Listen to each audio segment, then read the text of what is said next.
right, welcome to another episode of Piecing It Together, the podcast where we take a look at a new movie and try to figure out what movies inspired it. And today on the show, we're taking a look at The Kill Room, a action thriller comedy starring Uma Thurman and Samuel L. Jackson. And it was a fun one to get into. We don't get many movies like this nowadays, and so we get into some good puzzle pieces. Joining me to talk about it is filmmaker Jonathan Salemi. We're also going to talk about his new film, The Last Deal, which is out now on VOD and on Starz, and also a very solid thriller that you should go check out. Two new movies to talk about, so we got a fun conversation coming up here in a second. Before we get into it, I do want to remind you, as always, to make sure you're subscribed to Piecing It Together wherever you listen to podcasts. You can follow us on social media at PiecingPod, and don't forget to join our Facebook group, Popcorn and Puzzle Pieces, where we continue the conversation about all the movies we talk about here on the show. Also, we do have a Patreon, the Produced by David Rosen Patreon, where I post bonus and advanced content from Piecing It Together, from Awesome Movie Year, and from my music career. I recently released an exclusive soundtrack album from a horror film that I scored called Jacobson. It's only on the Patreon. And also, by the way, today, the day that this episode goes up, I have another horror soundtrack album that actually is coming out as a full release. It's on all the streaming services. You can buy it on Bandcamp. It's called Blind Malice. Both of those films by the same director, by the way, Chris Johnson. So shout out to Chris.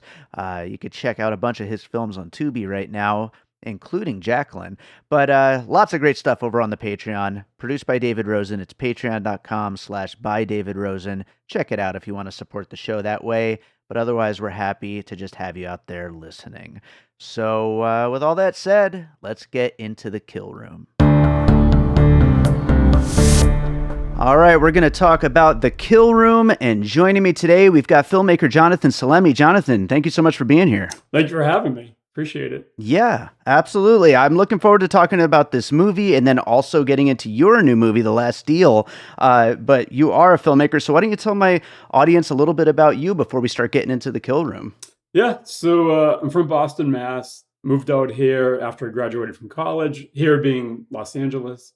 Started an internship at Sony Pictures for Doug Wick. He was is a producer. He did Gladiator.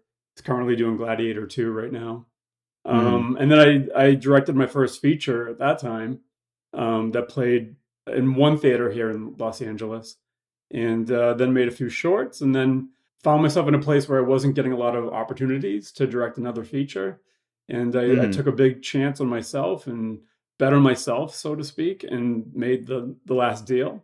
And that came out in February nationwide in 22 screens. And then we came out on Starz and Encore in June, and been very fortunate. It's been playing heavily on Starz and Encore every week.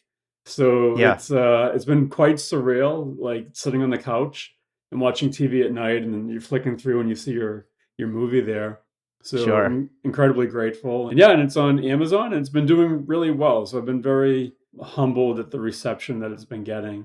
So Yeah, absolutely. When we first got in touch and we were talking about covering a movie, I know it was out on VOD, and I don't know how big of a reach it had, but I've noticed that it's all over Starz now, and I have a feeling it's going to, it's a slow rollout, but I have a feeling as people continue watching it, they're going to really dig it, because I definitely liked it a lot, and we'll talk about it a lot more later for sure.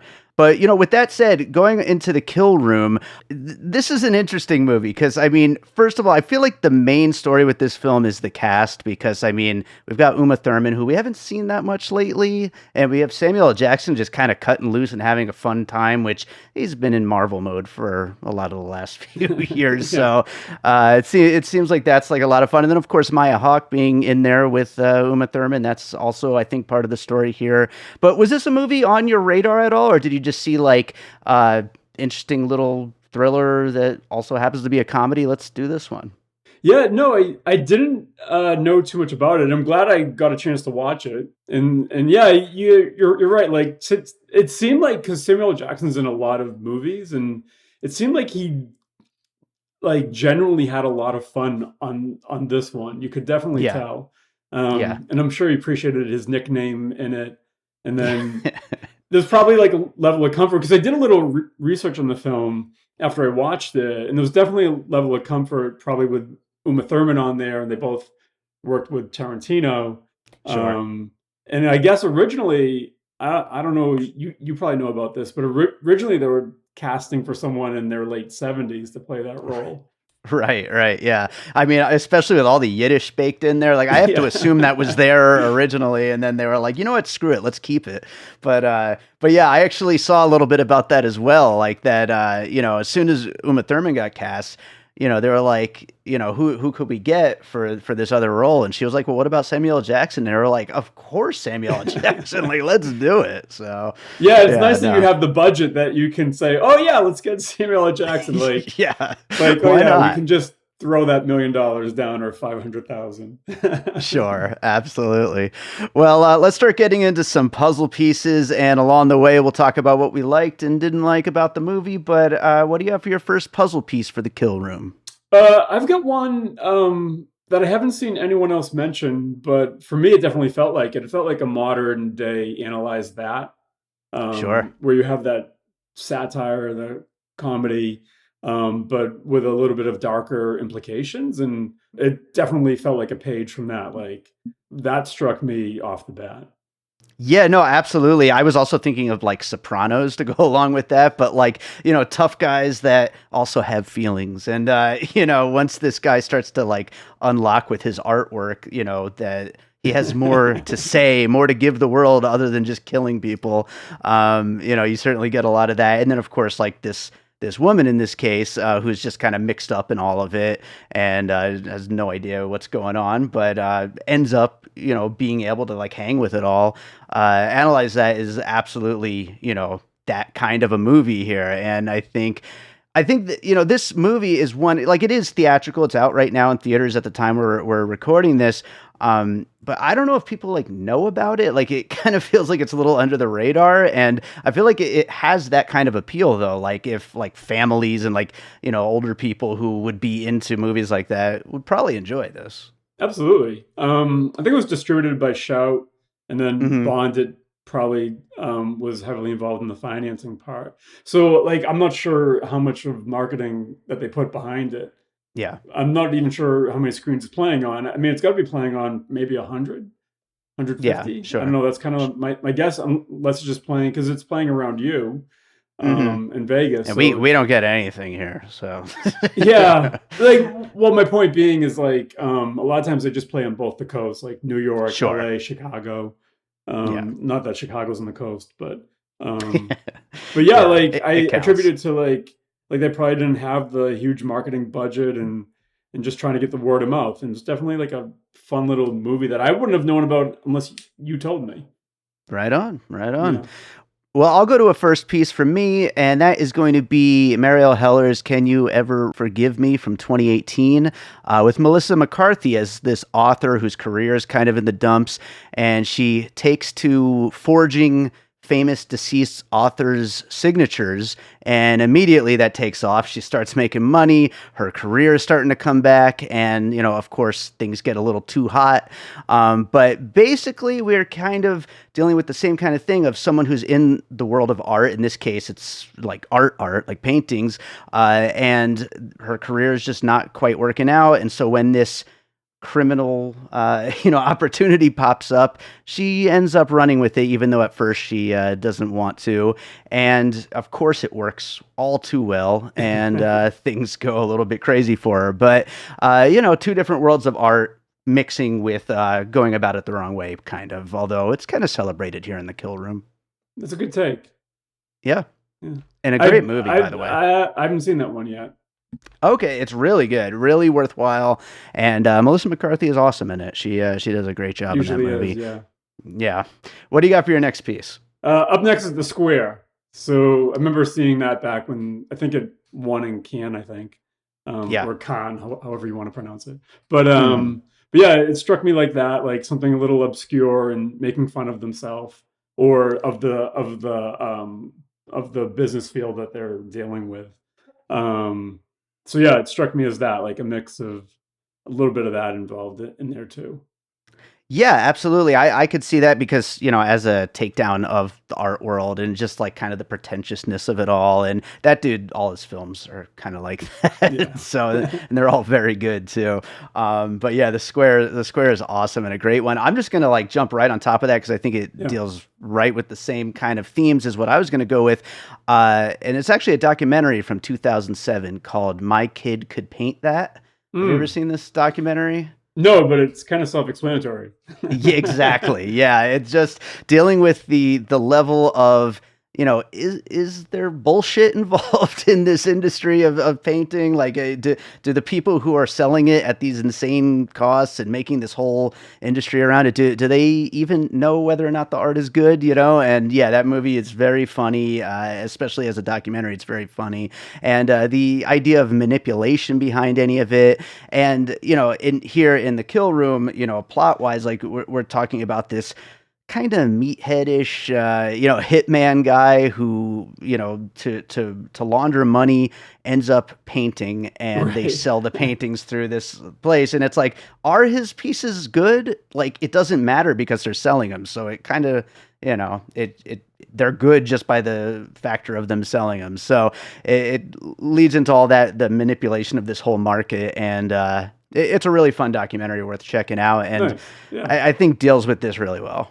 Okay. Yeah, check that out. Yeah, yeah. To that point too, I was pleasantly, because a lot of these types of films could like not invest in their prop department or put a lot of thought into what they're making. But I was Yeah. actually pleasantly surprised when I watched it. I was like, the bags actually looked like, okay, I could see that in a museum Yes. somewhere. Like I could Yeah. literally see that. There's a museum here in LA called the Broad, and I could see it in there.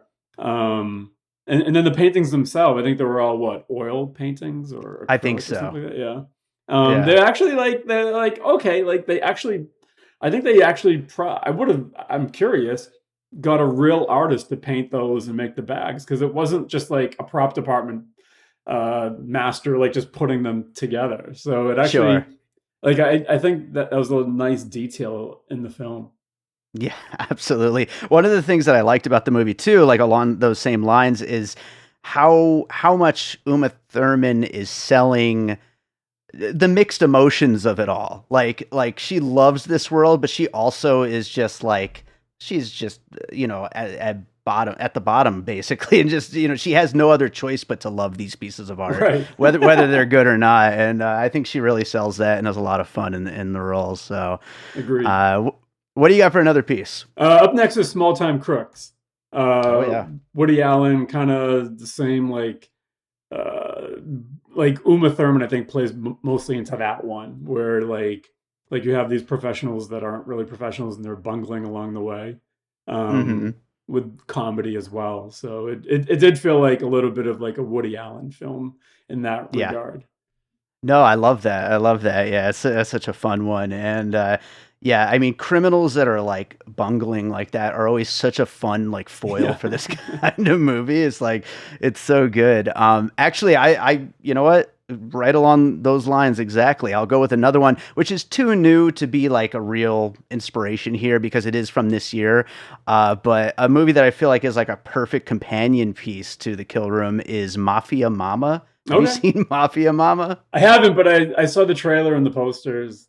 Yeah, Um, it got trashed critically. I mean, yeah. and it didn't do well either. But I loved it. I thought it was so much fun. And Toni Collette, another beloved blonde actress, just cutting loose and doing this goofy comedy in which she's basically outsmarting mobsters, which is exactly what happens here with Uma Thurman.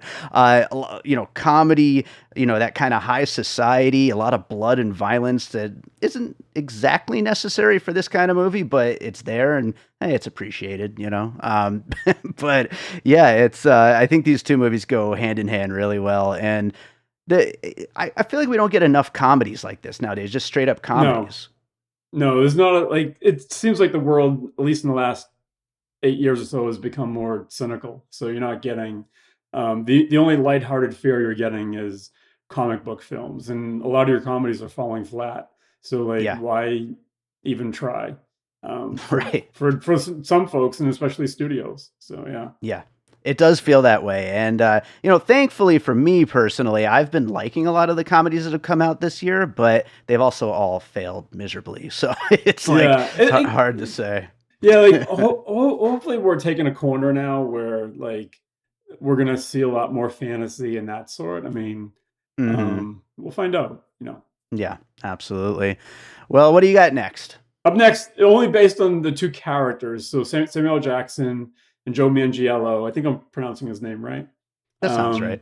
Um, the professional is like an obvious choice where you have like your Danny Iao being the head master of the whole thing, and then Sure. and then you have the professional who's very soft spoken, doesn't say much, and it felt like that dynamic a little bit in regards to that. Except Samuel Jackson was much more funny and stuff like that. So no Sure. other part of the film was very much like it, but just felt like that dynamic.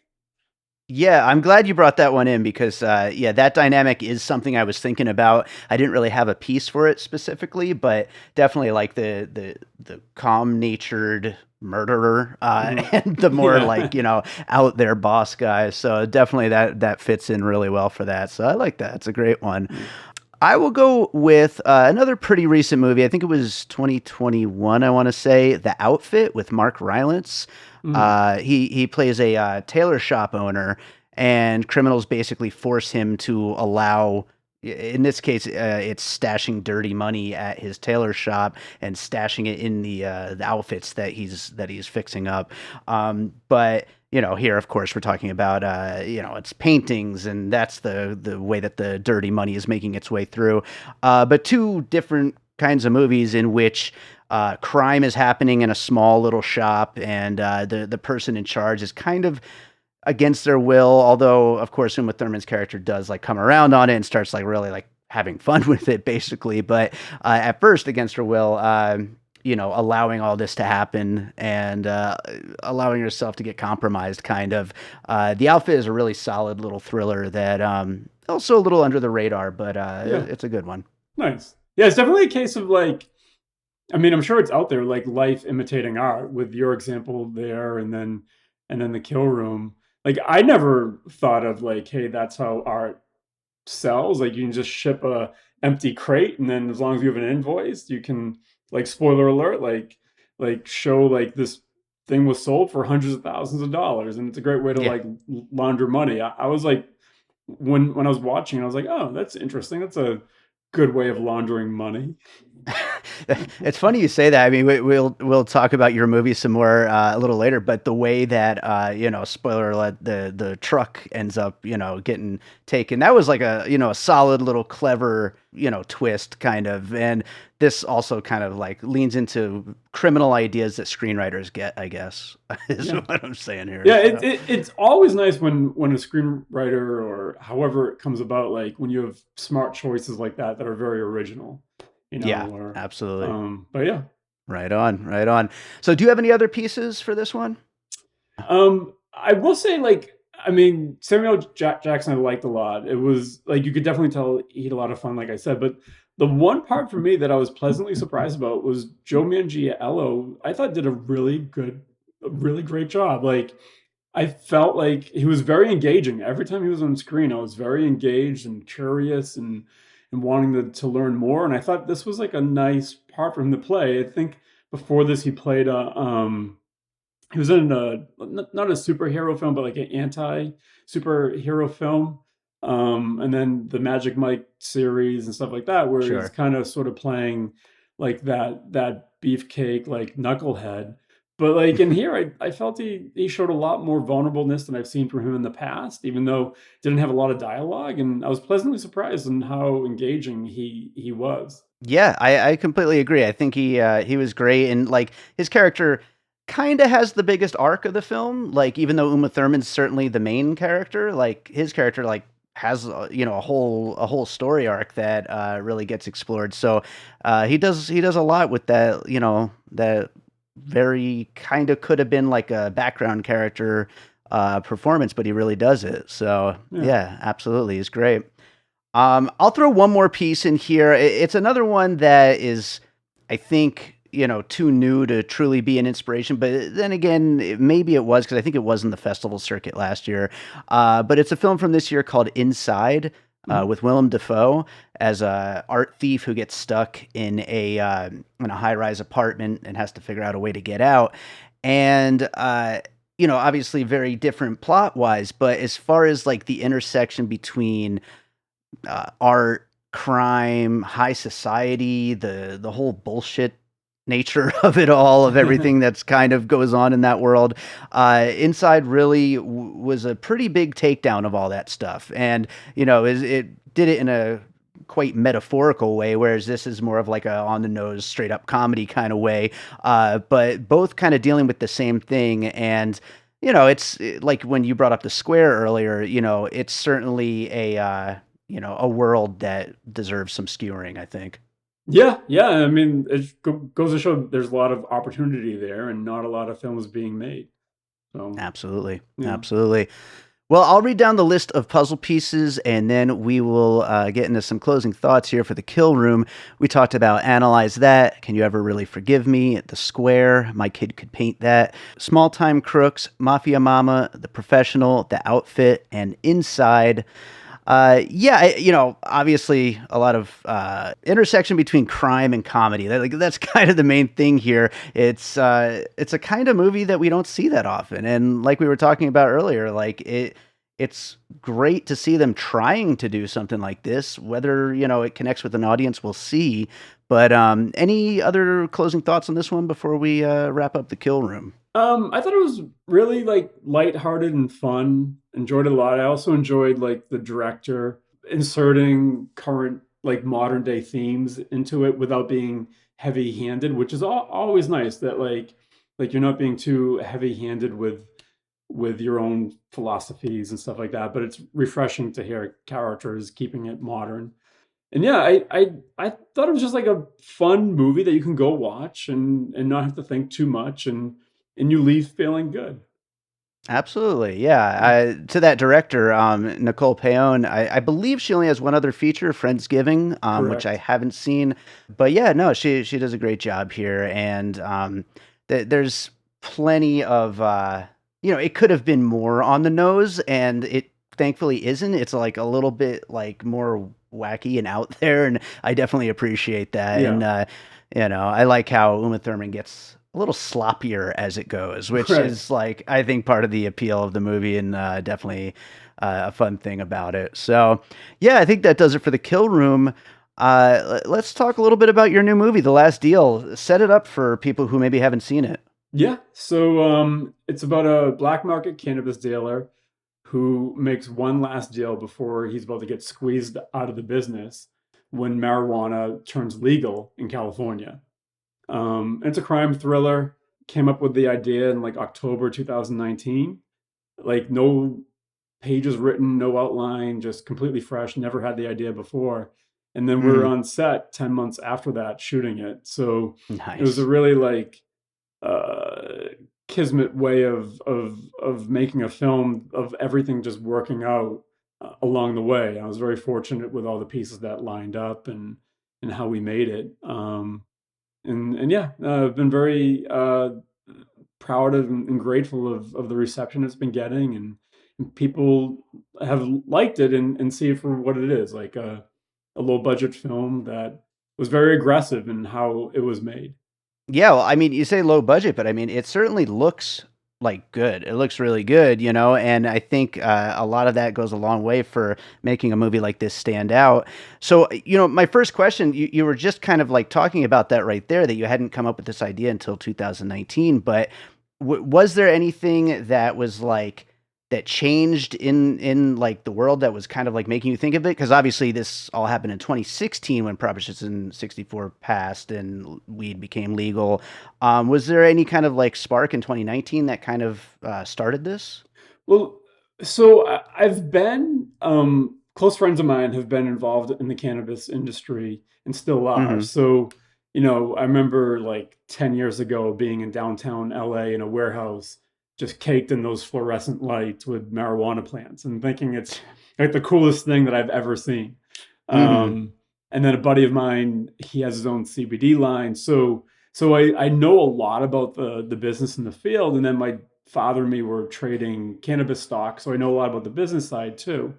Hmm. And what I did was going back to something I said at the beginning of the show, where I wasn't getting an opportunity to direct another feature. I knew in April 2020 I was going to make a feature. I was like, hey, let me just write something that I'll make for $50,000 because I can scrounge that up on my own. And I Yeah. made a checklist of all the things I had around me, like marijuana fields, airplanes, tarmacs, Hmm. cool locations in Los Angeles, just everything that you see in the movie right now. I had a checklist of, but I didn't know what the movie was or what the idea was. And I knew it was going to be somewhere in the action crime hemisphere. And then in October 2019, I watched Cassavetes' film from the 70s called The Killing of a Chinese Bookie. And Sure. and I just really enjoyed the way it was shot, and then the lead actor in that being behind the eight ball and then doing a deal that goes bad, and then the gangsters are going to kill him no matter what after he does what they want him to do, which is to kill this rival mobster. And I was like, hey, I think that's my idea, is Yeah.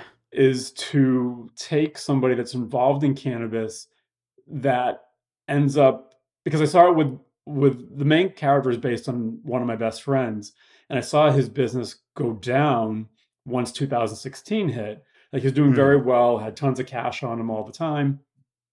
Not a gangster at all, much like Vince, who's the character in this. Just a regular dude. Never Right. carries a gun or anything like that. But once cannabis became legal in California, his business started going down. And he started working in shady deals and stuff like that. And I was like, okay, that's the premise for this movie, is someone who now has their back against the wall and needs to make one last deal, and it goes wrong.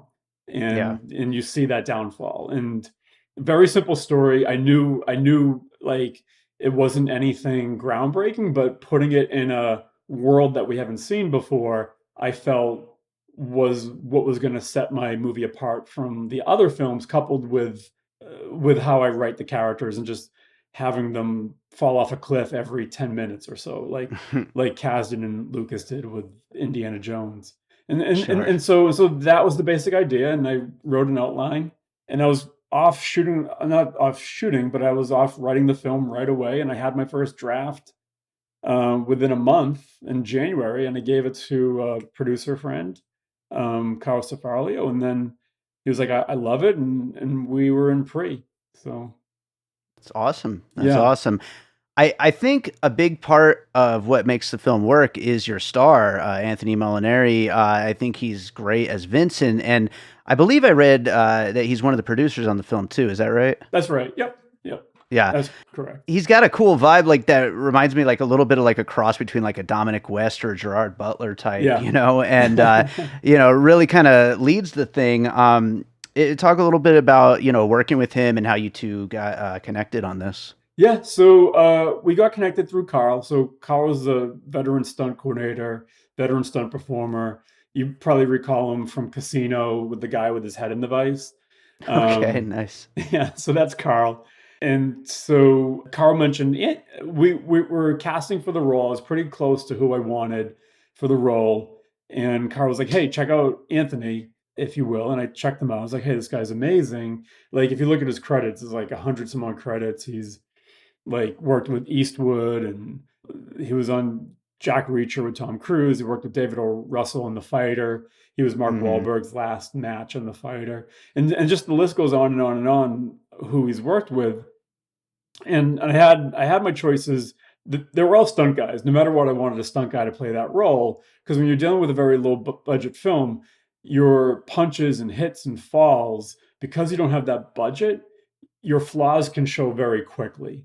And I didn't Mm. want that to happen. I wanted it all to feel very real. So everyone that I was having audition for the lead role was a stunt guy. And what put me over the top was Anthony was a type of person, actor, that I want to work with in my career. Coupled with, he was just the most well-rounded, vulnerable actor I could find that fit the role. So I had both those things working for me. And yeah, we met, and I told him my vision for the film. I was like, hey, it's all guerrilla. You're not going to get a makeup person. You're not going to get a hair person. There's no Hmm. wardrobe. We're running from one location to the next. I want to put a train scene in there. I never made the final film, nor did we shoot it. But you're going to go running through the train station, and we're going to have a little camera, and that's how the film is going to be shot. And he was like, okay, I'm aboard. And and yeah, and that's how that started, and we've become good friends since. That's awesome. That's awesome. Yeah. To that whole guerrilla filmmaking style, I noticed the first IMDb trivia piece is to achieve some of the hard to get locations. The film was shot without permits. Maybe talk a little about some of the challenges of like this particular level of movie making. Yeah, so I've been making movies since 2010, and a mix of permitted films and non-permitted films, and one feature and shorts, like a few shorts, and then a lot of smaller things and stuff like that. So I'm used to shooting guerrilla, and that was a big thing that I leaned in on. I was like, I understand how to do this, and when the cops come, what to do and all that stuff. So I was like, hey, let's lean into that and shoot wherever I want, Hmm. because I have a low budget film and I don't want it to look shitty. So Yeah. I was like, I just don't want to shoot in one room or something like that. Let's shoot everywhere. And the only way I could do that was to shoot without permits.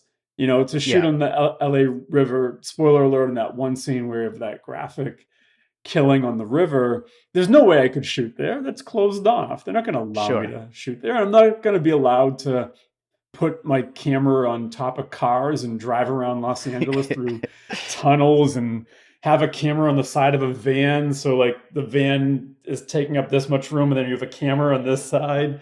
Oh, sure. I can't do that. They're never going to allow me. So it was a very conscious choice early on, to shoot with no permits, and also like I just don't have the time to take out the permits. Like I had a bunch of producers who were amazing on the project, but I couldn't bring in more producers to take out all the permits and line that all up, especially when you have 60 locations.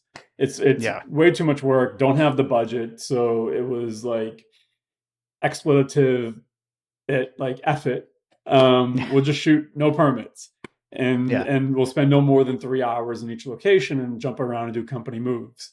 So Mm. that's the way I knew it from the beginning and leaned into it. And everyone that came aboard the movie knew that, and they all loved it. I think it was like this dangerous thing that everyone was just excited about. It was me that was the most nervous, because I was like, I Mm. don't want Yeah. anyone to get not hurt. No one was ever in that place, but to feel scared or uncomfortable. And Sure. Sure. and everyone just loved it. Like the river day, I almost did it a different part.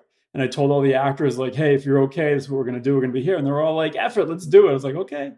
And and everyone knew the rules before we shot each day. I had a little speech. I was like, hey, if the police come, please don't talk to them. Just point to me and have them go towards me. And the police did come. Yeah. But I was just so blessed with the cast and crew that they were just so like respectful and so dedicated, and leaned into the idea. And when the police did come, they could tell it was very like organized set, and they let us go. That's awesome. Yeah. That's great.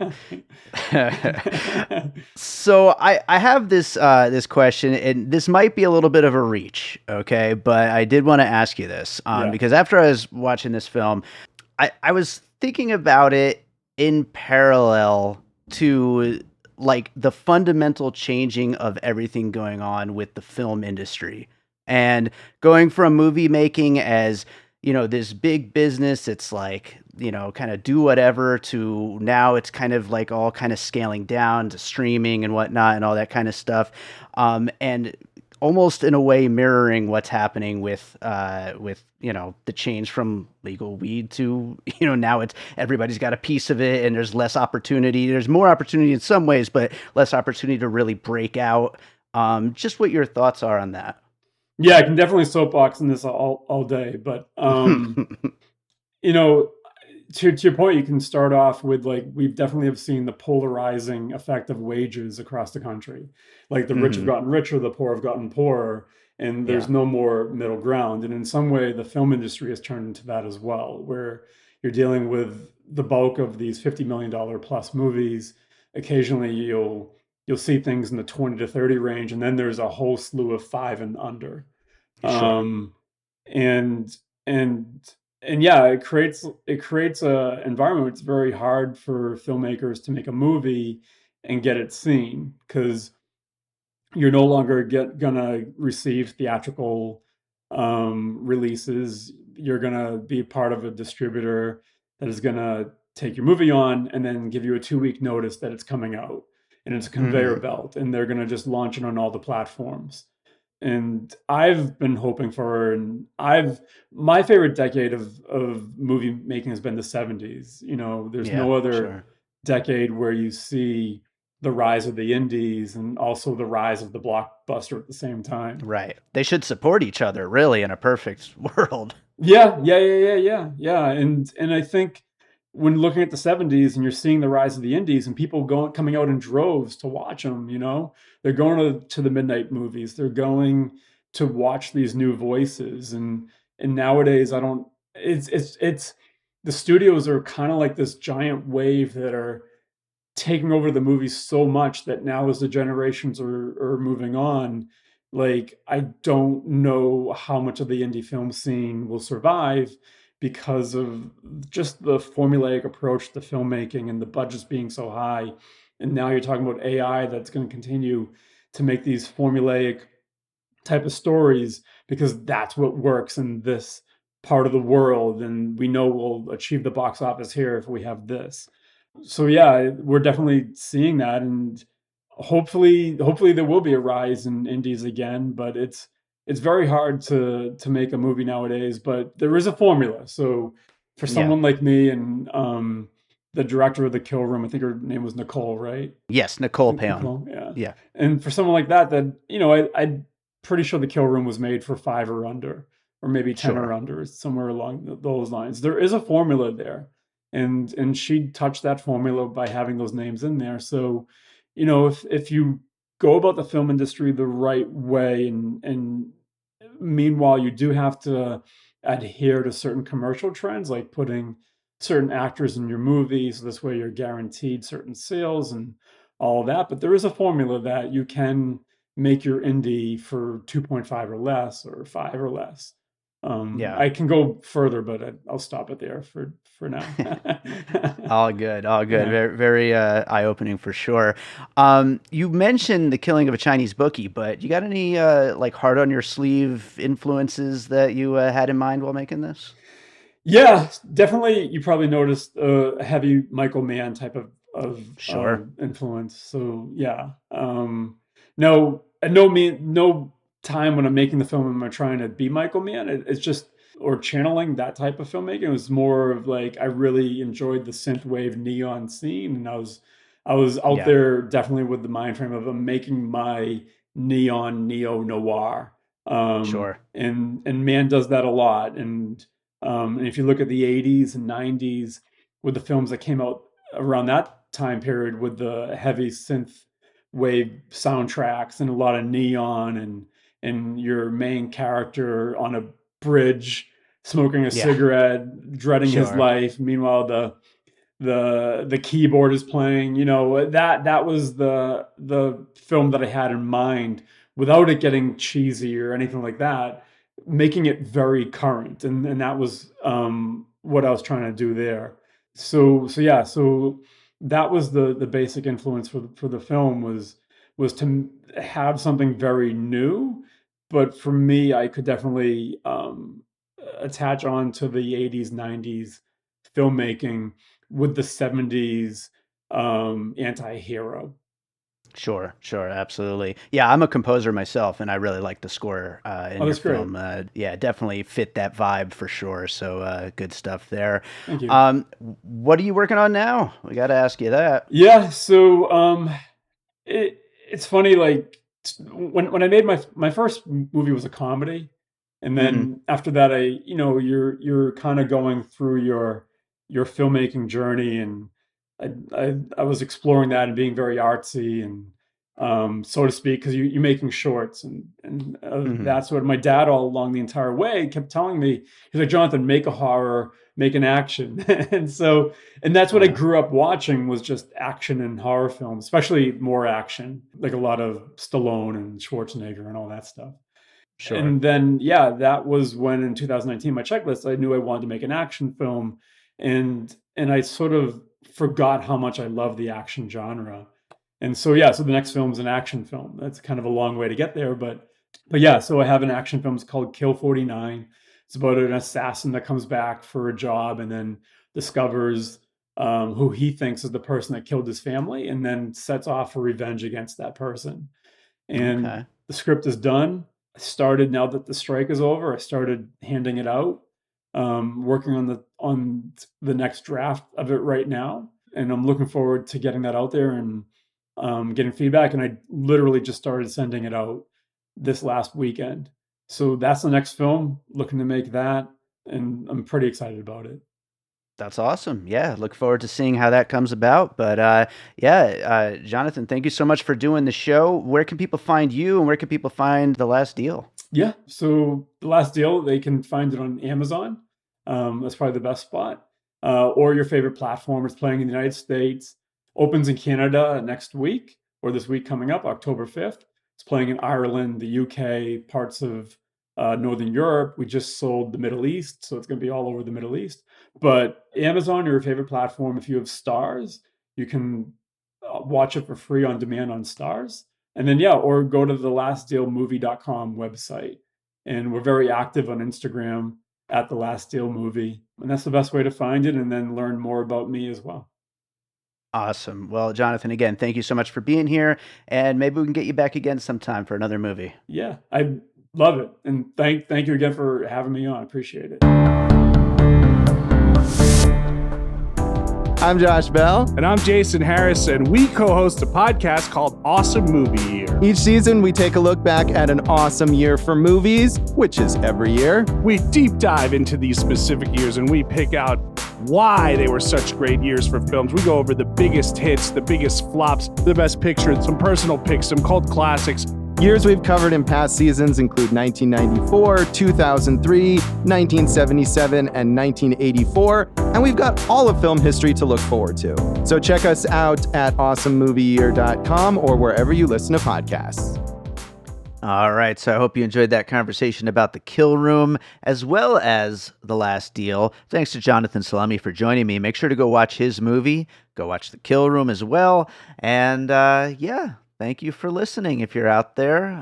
If you are enjoying piecing it together, it would be very helpful if you drop us a little 5-star rating and review on Apple Podcasts or Good Pods or Spotify, wherever it is that you're listening. It helps make sure the show gets seen by more people, and that's what we're here to do, to get this thing out there to a lot of people. At the time this one is going up, just yesterday, we'll have done our live podcast on The Exorcist Believer.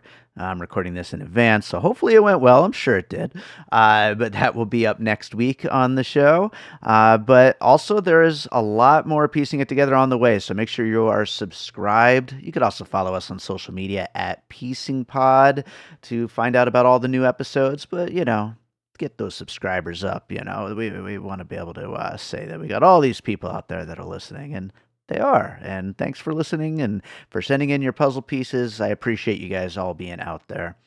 I told you about the Patreon at the top of the show. If you want to check it out, patreon.com/bydavidrosen. Lots of great stuff there, as well as some piecing it together episodes I haven't released yet. They will be on the Patreon for a little while longer and then hitting the main feed. But I got a lot more to record as well. So let's close this out with a piece of music like I always do. I kind of wanted to go with something that fits a little bit with how Jonathan was describing the score for his film, The Last Deal. Something that kind of fits in with that whole synth wave or just synth-based stuff. And so I wanted to play something like that. So I'm going to play a track called Kaleidoscope, which is actually a preview of a song that's part of next year's plans. So I'll be announcing my plans for 2024 very soon, in probably the next couple of weeks. But this is one of those songs, so you're getting a little preview of next year. It's probably like 95% done, I'd say. I say that about all my unfinished music. It could change a whole lot before it comes out, but it's probably pretty close to done. But anyway, this is a song called Kaleidoscope. Hope you enjoy it, and we'll be back with more Piecing It Together real soon.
An All Points West production, produced by David Rosen in Las Vegas.